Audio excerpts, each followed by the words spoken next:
going to discuss some of your great ideas. We're also going to offer a different perspective on a few things. Let's do it. More discourse on police accountability. First, the great ideas. Independent system that oversees law enforcement, called a civilian oversight committee. It's a great idea. It already exists. Yeah, it's a great idea that is unfortunately nearly useless because it has no teeth. Civilian oversight committees have no legal power to subpoena officers, compel testimony, or in most cases even access evidence that isn't already public record, let alone criminally prosecute anyone. For example, just to show how toothless civilian oversight committees actually are, of the 1,200 officer-involved killings in 2022, nearly 900 of those officers who ended somebody else's life remain unreported or unidentified.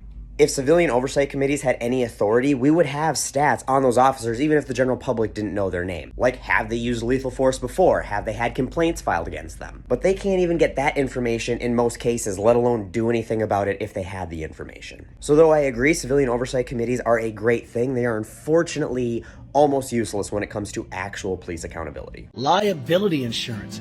Fantastic idea. I think you should have insurance in order to be a law enforcement officer. If you are so bad where you cannot be insured, then you can't work, and I'm good with that. Thank you. Cops being required to carry liability insurance for employment is something that I've been yelling from the rooftops for as long as I've had an opinion on this topic. We all hear the few bad apples argument all the time, but the full saying is the few bad apples spoil the barrel. And that's the argument that most people are making when they're arguing for more police accountability. Far too often, those bad apples aren't removed from the barrel. In fact, they're usually buried deeper in the barrel by their peers and the system and their union, so they're harder to find and remove. And unfortunately, that's where the ACAB sentiment comes from. Because if the good apples can't get the bad apples out of the barrel, then the entire barrel is bad. And that's why liability insurance, I believe, is the easiest, most effective way to get those bad apples out. Because now an insurance company's bottom line is a big check and balance for those bad apples. You don't have to rely on peers holding each other accountable because now you have a company that damn sure will. So you have no idea how much I appreciate and respect that you in the law enforcement field are championing liability insurance for law enforcement officers.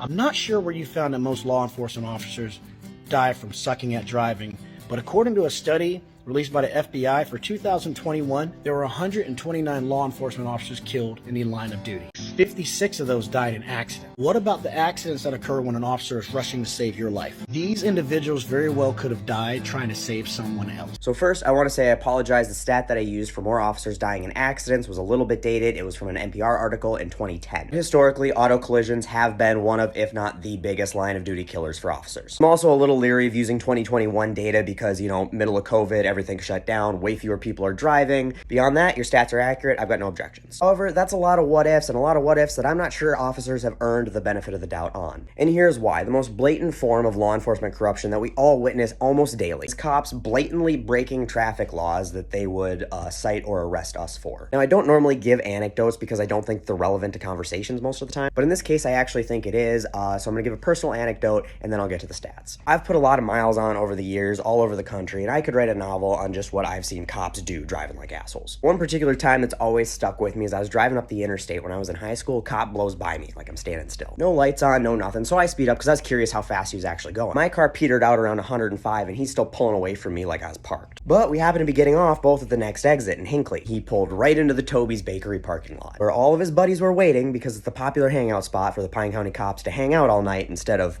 working. So he was driving his taxpayer-owned car with taxpayer-supplied gas at twice the legal limit to go to the donut shop to hang out with his buddies. Here's why I say an anecdote's relevant here is because we've all seen cops drive like that, and then when we hear that they die in a lot of accidents, they're not likely going to get the benefit of the doubt when it comes to public perception. You have all these what if they were rushing to save a life, and we all have what if they're rushing to the fucking donut shop. But now the stats. An article from Police One stated that 70% of fatal officer accidents were single vehicle accidents. And in most of these cases, they never released the information of whether or not the officer was responding to an emergency. And if they were responding to an emergency, you'd assume that that's the information that they'd want to release because that would dispel the notion that they were driving like assholes.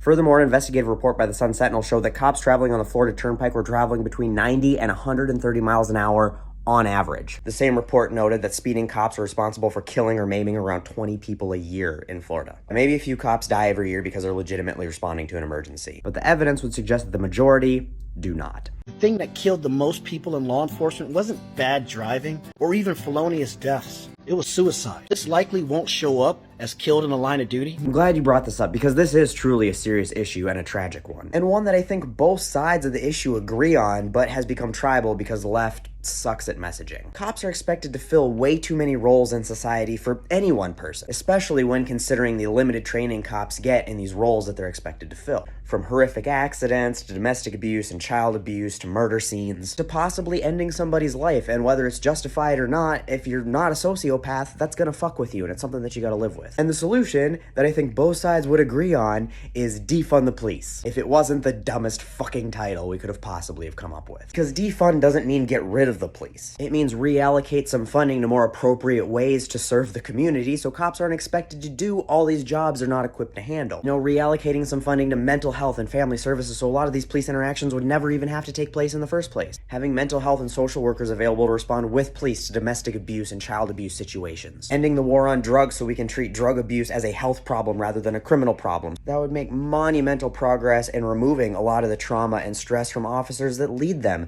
to suicide. And give them access to more resources because they would personally be working with mental health professionals that could help them deal with their own mental health. And probably help them deal with their own family issues because we know that they tend to be some of the worst perpetrators of domestic abuse. So I hope that we can rebrand to look past the defund title because effectively addressing police suicide would address a lot of the issues that both sides have with our current system. Officers killed in the line of duty. 73 of those were from felonious acts. They're under constant threat of felonious deaths and injuries. 73 felonious deaths out of 700,000 officers is quite literally 0%. Meanwhile, cops are responsible for 1% of all killings in the entire United States. That mindset of constantly being under threat when statistically they're not is why people get shot every year reaching for their wallet. Next time you see an officer in full Call of Duty battle rattle, consider going up and talking to him or her. You might be surprised at how nice they are. Many of them are incredibly nice people, but that's not the point. The point is that how you're dressed affects your mindset, how you perceive and interact with your environment, and how people perceive and interact with you. 99% of the time we drive anywhere, we take my fiance's Honda Civic. And when we drive that, I drive like a safe, responsible adult. It's a boring econo box, so I'm in boring econo box mindset. Now, the half of the percent of the time that I'm driving my T-Top Z28, I drive like I'm 16. Because I'm in pushrod V8 noises and tire smoke mindset. And I'm sure lots of people think I'm the biggest douchebag on the road when I pass them for no logical reason except for the fact that I like the way it sounds when I put my foot through the floorboard. Same thing with the way that people dress. You dress like you're going into a war zone, you're going to perceive and interact with things like you're in a war zone. And people are more likely to perceive you as threatening. If you dress like a community servant rather than a soldier, the threat of violence against either party is exponentially reduced. This concept is a well-demonstrated and documented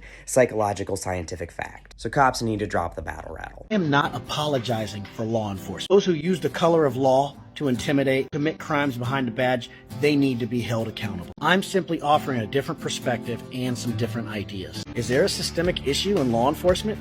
Yeah. It's the same issue that's everywhere in the United States. It's a weapon that's being used right now. This weapon and our stance against corruption is the reason the American Redneck Company came into existence. This weapon creates the ultimate us versus them. It enables some to be more likely to be investigated and prosecuted than others. It allows for the lack of empathy when somebody is killed while jogging. It is the most dehumanizing weapon in the history of humanity, and it is what we are here to destroy.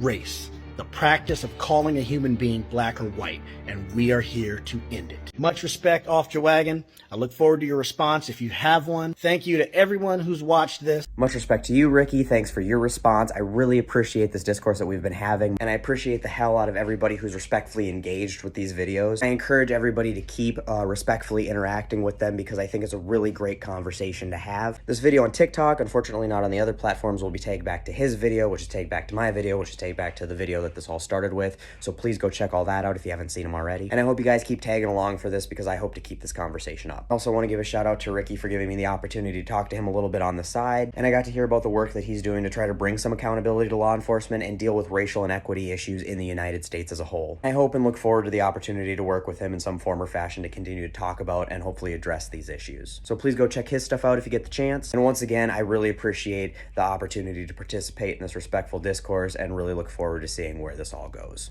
Love y'all.